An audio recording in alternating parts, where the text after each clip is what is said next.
فإن في السحور بركة. Sinabi ng Propeta Muhammad sallallahu alaihi wasallam, kayo ay magsuhur sapagkat tunay na dito ay mayroong baraka. Yung pagkain natin, mga kapatid, sa pananampalatayang Islam ng suhur, bago sumabit ang oras ng Fajr, kapag tayo ay nag-aayuno, ay kabilang sa mahalagang sunnah na hindi dapat kaligtaan ng isang nagsasabing Muslim. Dahil minsan, kabilang sa kamalian na nagagawa ng ilan ay yung sa sobrang pagpupuyat o natutulog ng late, ay late na rin silang nagigising ng Fajr. Minsan hindi na nakakapag-Fajr, at pag hindi nakapag-sala ng Fajr, nagising na ng maaga, ibig sabihin na hindi rin siya nakapag-sahur. Diba? So, mga kapatid sa Islam, gusto natin magbigay ng maikling paalala patungkol dito sa sinabi ng ating mga ulama. Paalala sa ating lahat, insyaAllah, na yung pagkain ng sahur sa oras na yun, before mag-Fajr, ay kabilang sa mahalaga sunnah ng Propeta Muhammad sallallahu alaihi wasallam na hindi dapat iwan, insyaAllah, ng bawat Muslim na nag-aayuno, lalo na ngayong buwan ng Ramadan. Meron daw ika rito sa pagkain ng sahur, baraka. Merong baraka. Alam naman natin ang ibig sabihin ng baraka ay blessing o biyaya mula sa Allah subhanahu wa ta'ala. Sinabi ni Imam An-Nawawi rahimahullah, ang baraka sa sahur, sabi niya, ay lakas. Una, yung baraka na tinatawag dito, yung blessing, yung biyaya ng pagkain natin ng sahur, ay lakas una para sa pagsamba sa Allah subhanahu wa ta'ala. Hindi po ba? Siguro mayroon sa atin dito dahil sa pimping ng tulog, hindi nakakain ng sahur, hindi nakagising. Relate, di ba? Ano yung pakiramdam? Pag hindi ka nakainom, hindi ka nakakain, tapos nagising ka after Fajr na. Di ba? Lupay pa yung katawan. Walang sigla. Tinatamad. Yung iba, itinutulog ka ng maghapon. Di po ba? Ikumpara mo sa nakakain ng sahur, maaga, yung sigla niya, kakaiba. Di po ba? So yung sinabi dito ng ating mga ulama, una ay lakas para sa pagsamba sa Allah subhanahu wa ta'ala. Kabilang din sa ilan sa mga pagkukulang na nagagawa ng isang nag-aayuno sa buwan ng Ramadan ay yung ginagawa niyang gabi ang umaga. At ginagawa niya ginagawa niyang gabi ang umaga at umaga ang gabi. Ano ang ibig sabihin? Gising sa buong gabi. Alhamdulillah, kung ito ay pagbabasa ng Quran, alhamdulillah, tahajjud, alhamdulillah. Pero kung ito ay sa pamamagitan naman ng paggamit ng social media o pagkwentuhan ng walang kapuluhan, tunay na ito ay sayang. Ano po? At ano nangyayari? Dahil piyat sa gabi, ang ginagawa tulog sa buong hapon.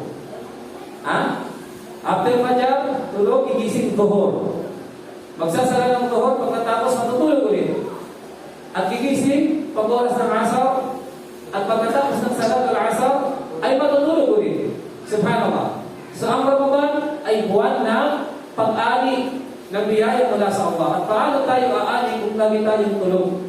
Di po ba? Lagi tayong tulog. So mga kapatid, kabilang ito sa mga dapat nating ituwid kung ating nakakalimutan o nakakaligtaan paminsan-minsan, insyaAllah. Okay? So, yung pagkain ng suhur, sabi, ay lakas para sa pagsamba sa Allah subhanahu wa ta'ala. At pangalawa, syempre ito ay pagsunod sa sunnah ni Propeta Muhammad sallallahu alaihi wasallam. At kapag tayo sumunod sa sunnah ni Propeta Muhammad sallallahu alaihi wasallam, tayo ay nakakagawa ng malaking pagsamba sa Allah subhanahu wa ta'ala. At sinasabi rin ng ating mga ulama, ito yung pagkain natin ng sahur before Fajr. Ito yung pagkakaiba, sabi ilan nating mga Muslim sa pag-aayuno ng mga hindi Muslim. Hindi ba may definition yung fasting sa Islam? Ito ay ang pagpigil, pagsaba sa Allah sa pamamagitan ng pagpigil sa lahat ng nakakasira nito tulad ng pagkain, inumin, pagkikipagtalik sa asawa mula bago magbukang liwayway. Di ba? Bago magbukang liwayway, tayo kumakain, tayo umiinom hanggang sa takip silip. Kasama ang layunin. So yun ang ibig sabihin ng fasting. Yun ang definasyon o kahulugan ng pag-aayuno sa Islamikong pananaw. At sa mga hindi naman Muslim, ito yung pagkakaiba natin, sabi na ating mga ulama, sapagkat ang mga ahlul kitab, lalo na ang mga Kristiyano at mga Hudyo, kung titignan natin yung way ng kanilang pag-aayuno ay napakalayo. Kasi wala silang specific na oras kung kailan sila kakain. Nakadepende lang sa kanilang magustuhan. At yung pagkain nila, sinasabi nilang fasting sila, pero kumakain sila. Maliban lang sa karne. Yeah? Maliban lang sa karne ng baboy. So, balit yung ibang pagkain, kinakain nila. So, paano naging fasting yun? So, dito, mapag-iiba natin yung pagkakaiba ng pag-aayuno sa pananaw ng Islam at sa pag-aayuno ng mga hindi mananampalataya. Sapagkat yung ating pag-aayuno, ito ay pagsamba sa Allah. Ang ating pag-aayuno ay ayon sa kagustuhan ni Allah at hindi sa sariling pamamaraan lang natin. Okay? Tulad ng mga hindi mananampalataya. Sinabi ng Propeta sallallahu alaihi wasallam, sabi niya, "Fadlu ma baina siyamina wa siyami ahli kitab." Sabi ng Propeta sallallahu alaihi wasallam, "Aqnatus sahur." Sabi ng Propeta sallallahu alaihi wasallam, ang malaking kaibahan nating mga Muslim sa ating pag-aayuno at pag-aayuno ng mga angkan ng kasulatan, mga Hudyo at Kristiyano, ay ang pagkain ng sahur. Ito yung pagkakaiba natin. Kaya huwag natin gayahin yung pamamaraan ng mga hindi Muslim, insyaAllah. Kaya, isa pa sa kainaman, ang pag-gising ng maaga, kapag tayo ay magpa-fasting, di po ba? Before ang oras ng Fajr, gumigising tayo. Sinasabi ng ating mga eskwela, pagka tayo gumising ng maaga upang magsuhor, ay mayroon pa tayong oportunidad na makapagsagawa ng iba pang pagsamba-samba. Di po ba? Kung ang oras halimbawa ng ating Salatul Fajr, anong oras? 5:09. Gumising ka halimbawa ng alas 4. Tapos, ang ginawa mo nagsala ka, nagtahajjud ka. Di ba may opportunity ka pa, nakagawa ka pa ng ibada? Nagbasa ka pa ng Quran, nagbigil ka pa. Tapos, kapag lumalapit na ang oras ng Fajr, 20 minutes before, kumain ka. Ibig sabihin, nagamit ko yung pagkakataon na yun sa mga karagdagang pagsama-sama. Ikumpara mo yung gumigising lang, sabi niya, okay lang kasi naantok na ako kahit hindi na ako magsawag. Bukod sa naiwan mo yung sunod, naiwan mo rin yung maraming pagsama sa Allah subhanahu wa ta'ala. Yung opportunity, nakalagpas sa iyo. At yung pagsasala ng jamaah ng Fajr. So, isa-isa yun sa sinasabi ng ating ulama na pagkukulang, kamalian na ginagawa ng ilan sa mga nag-aayuno. Na po, sa Tarawih, alhamdulillah, nakakapagsala tayo. At ito ay hindi wajib. Kung napagsasarahan natin ang mga voluntaryo pagdarasal, dapat hindi natin makaligtaan isala sa tamang oras ang mga obligadong pagdarasal. Lalo na yung Salatul Fajr. Kasi maraming natatalo rito Kung sa panahon ng mga sahaba, nananalo sila kahit sa Badr Badar. Sa atin, sa Badr Fajr, minsan marami nang natatalo. Di ba? Sinasabi nga nakakabuhat ng mabibigan, ng mga bagay, pero yung kumot, hindi mabuhat. So, kailangan ayusin natin ito mga kapatid sa pananampalatayang Islam. Magpagpag tayo kay Allah subhanahu wa ta'ala. Nawa ay kabayan tayo ng Allah subhanahu wa ta'ala. At sabi ni Shaykh al-Islam Ibn Taymiyyah, sabi niya, ang pagsunod sa suhur ay bahagi ng paglayo sa paggaya sa mga di Muslim. Mukhalafatu lil kuffar. Ito ay pagsalungan sa pamamaraan ng mga hindi Muslim. Yun yung mula mga kapatid. So inshallah, mula ngayon, gigising tayo before ang Salatul Fajr. Mag-aalarm tayo, isingin natin yung mga kasama natin sa bahay, at huwag natin isipin na, kasi puyat ako, mahibig yung tulog ko, hindi na ako magsasahur. Kaya ko naman tiisin. So isa yun sa palagi, kamalian. Okay? Malaking kamalian at inshallah na dapat natin ituwid. Pangalawa, halin tungkol sa iftar. Mahalagang malaman natin ito. Baka nagagawa natin yung mga kamalian nito. Sayang yung pagkakataon. Okay. Pada Rasul sallallahu alaihi wasallam, sabi niya, la yazalu an-nasu bi khairin ma ajjalul fitr. Sabi ng Rasul sallallahu alaihi wasallam, ang mga tao ay mananatiling nasa kabutihan hanggat kanilang minamadali ang pag-iftar. Okay?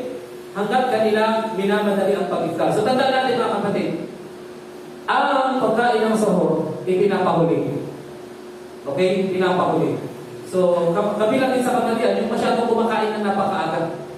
Alas 5, yung Salatul Fajr, tapos nang kumain alas 4 pa lang. So, nasasalungat na naman yung sunna ng Propeta sallallahu alaihi wasallam. Magang nagising magang kumain. And then matutulog ulit. Okay? Ang pinakatama ay ang sinabi ng Rasul sallallahu alaihi wasallam. Ang sunna ng Propeta Muhammad sallallahu alaihi wasallam sa huling oras. Anong ibig sabihin sa huling oras? Pag malapit na yung oras na Fajr. Siguro mga 20 minutes before Fajr, mag-uumpisa ka ng kumain.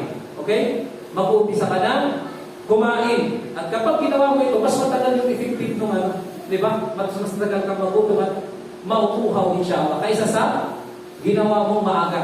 Sobrang aga yung pagkain mo ng sahur. At yung iftar naman, sabi ng Rasul sallallahu alaihi wasallam, ang mga tao o ang mga Muslim ay mananatili na sa kabutihan hanggang kanila minamadali ang oras ng iftar. So, ang tama naman, pagdating sa iftar, ito naman ay minamadali. Kasunungan to, sahur. Okay?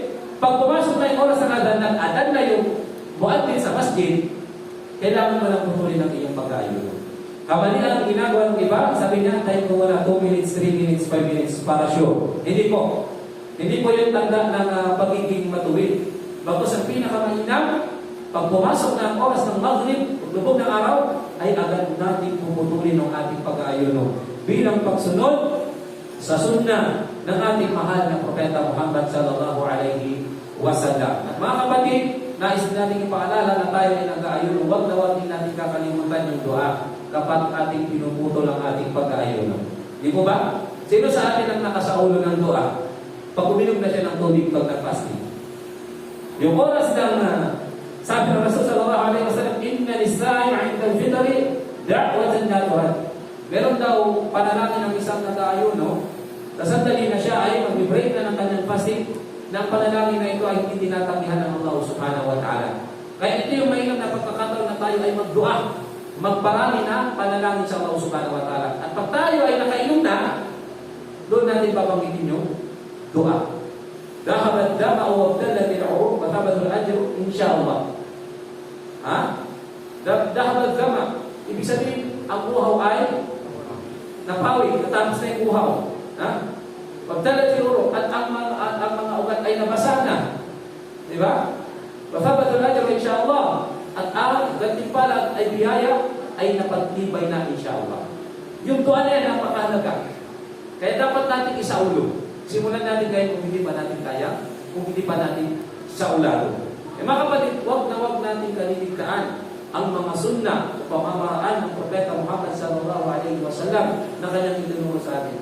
Dahil sa pamamagitan ng ating pagsunod sa sunna ng Propeta Muhammad sallallahu alaihi wasallam, diyan natin makakamit ng buo yung baraka o yung biyaya at para na ipagkakaroon ng Allah subhanahu wa ta'ala sa mga Muslim na nag-aayon. Kaya hanggang dito na lamang, nawa ay meron tayong natutunan at yung mga natutunan natin na ito, pagsumikapan natin insyaAllah na maisabuhay. Lalo na ngayon, tayo ay nag-aayon sa matiyayang buwan ng Ramadan na ito.